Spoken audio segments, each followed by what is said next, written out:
এক, প্রাক্তনের সঙ্গে বন্ধুত্ব রাখার ক্ষেত্রে পুরনো অনুভূতি ফিরে ফিরে আসার একটা আশঙ্কা থেকেই যায়। দুই পক্ষের যেকোনো এক পক্ষ যদি দুর্বল হয়ে যান, তাহলে তাদের উভয়ের বর্তমান সম্পর্ক হুমকির মুখে পড়ে। অযথা সন্দেহ ও ঝামেলা তৈরি হয়। 2, প্রাক্তনের সঙ্গে বন্ধুত্ব রাখার সময় আপনি নিজের অবচেতন মনেই বর্তমান সঙ্গীর সঙ্গে তার তুলনা করে ফেলেন। এটা আপনার বর্তমান সম্পর্কে জটিলতা তৈরি করে। 3, প্রাক্তনের সঙ্গে বন্ধুত্ব আপনার বর্তমান সঙ্গীর মনে ঈর্ষা ও সন্দেহের সৃষ্টি করতে পারে।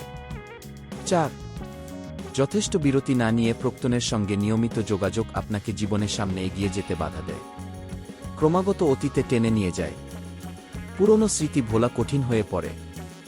অতীত ঝেড়ে মানসিকভাবে সামনে এগোনোর পথে মেন্টাল ব্লক সৃষ্টি করে। 5, প্রাক্তনের সঙ্গে কেন বন্ধুত্ব রাখতে চান? যদি নিজের আবেগ অনুভূতি তার সঙ্গে ভাগ করে নিতে চান, তাহলে আপনার এই অভ্যাস আপনার সাময়িক ডোপামিন হ্রাস করলেও দীর্ঘমেয়াদে তা আপনাকে মানসিকভাবে ক্লান্ত ও দুর্বল করে দিতে পারে। 6, দুজনের সম্পর্কে একজন যদি নিছক বন্ধুত্বই চালিয়ে যেতে চান আর অন্যজন যদি পুরনো সম্পর্ক ফিরিয়ে আনতে চান, সেখানে তৈরি হয় জটিলতা।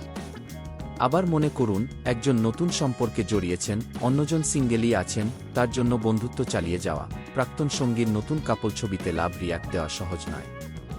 7, সাধারণত প্রেম বা ভালোবাসার সম্পর্ক যখন শেষ হয়ে যায়, খুব কম ক্ষেত্রে পারস্পরিক শ্রদ্ধাবোধ অবশিষ্ট থাকে। যেখানে একে অপরের প্রতি শ্রদ্ধা নেই, সেখানে নতুন করে বন্ধুত্বের বীজ বুনতে যাওয়া বোকামি নয় কি? এতে আবারও নতুন করে তিক্ততা ও মানসিকভাবে নিঃশেষ হওয়ার আশঙ্কা থাকে। অবশ্য আপনারা উভয়েই যদি সবকিছু পেছনে ফেলে নতুন করে প্রাক্তনের কাছেই ফিরে যেতে চান, বন্ধুত্ব হতে পারে তার প্রথম ধাপ।